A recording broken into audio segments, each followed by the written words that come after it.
Today, we're going to talk about microphones.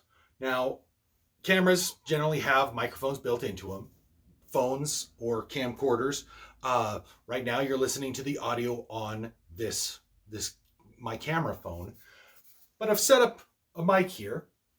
This is what's called a shotgun mic.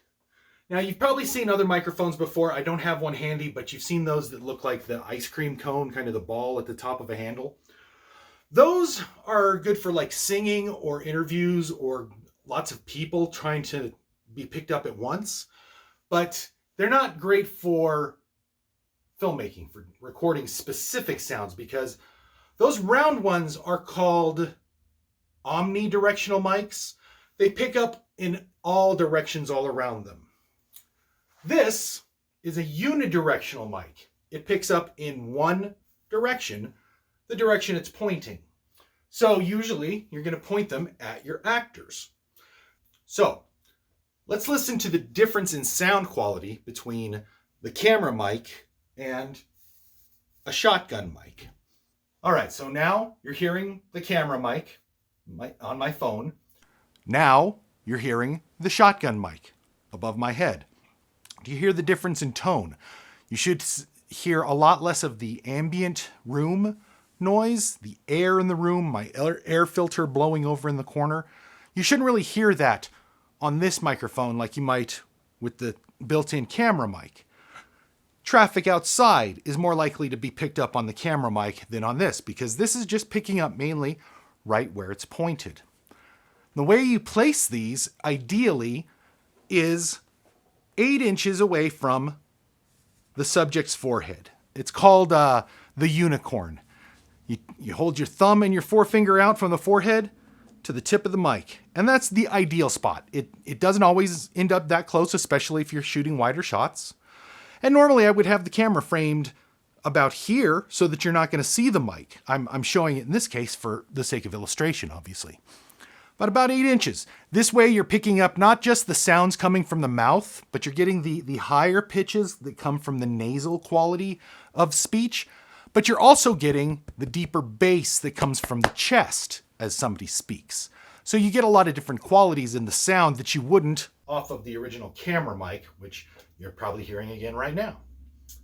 So normally this boom is held by a person on set, the boom operator, on something more like this, a boom pole. Now this is homemade, but it works just like the real ones.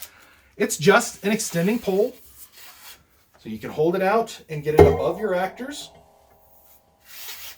And then a thing at the end, which is called a shock mount, which, as you'll see here, it's basically just a tube with a bunch of rubber bands at both ends.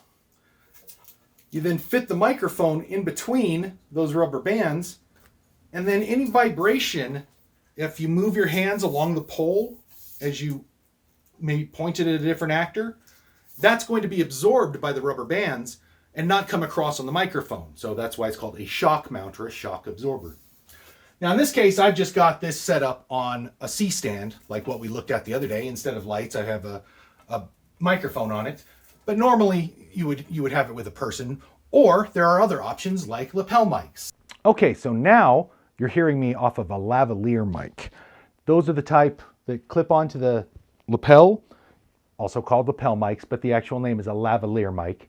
And generally speaking, you see these on, news broadcasts, stuff like that. But oftentimes when you film movies, you have these on your actors, they're just hidden in their costumes.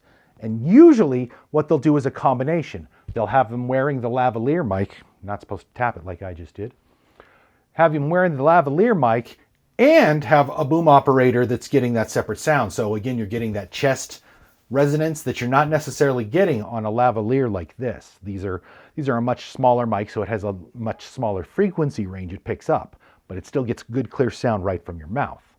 Now the lavalier mics, they're tiny, so they clip on there, but they usually have a battery pack or a body pack of some sort that has the batteries and the transmitter. So you've got this that your actor has to somewhere hide, either in a pocket or on their belt or taped onto their body somewhere, depending on what the costume's like. And then there's also a pack about this size that's then attached to the camera or a separate audio recorder. I'm recording all of this right now on a separate recorder that's just an individual box that battery powered, has its own memory card, so I can plug various different microphones, wireless or wired, into this, record separately from my camera, and then just match the sounds together afterwards. All right, so there are a couple other microphone styles that we use. This one here is a mic for school. This is also a shotgun mic. So, as you can see, shotgun mic, very directional. You can point at stuff. This is designed to be mounted onto the top of a camera. I don't have one here right now that'll fit it on. They're being used at school right now, but this would slot onto the top of the camera, and you can see this red thing here. That's the shock mount, so it absorbs any motion of the camera as you're moving it around, so you still get good, clean audio. So this is one we definitely have at school.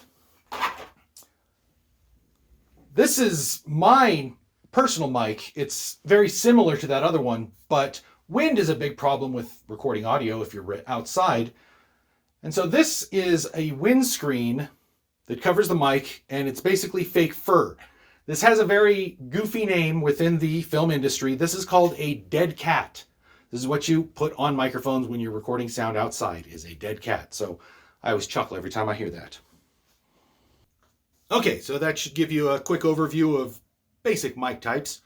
Our shotgun or omnidirectional mic, lapel mics or lavalier mics, and then the built-in on-camera mics, which do work if that's all you've got, but they're not the best you can use. One thing you'll notice is you'll get better sound off an in-camera mic by getting closer to your source. That's why I had you record audio in a closet, so it was right up against you rather than against the room where it's not, or against the other side of the room where it's not going to sound as good. So, you guys have a good day. Next time, we're going to go over some specific light types.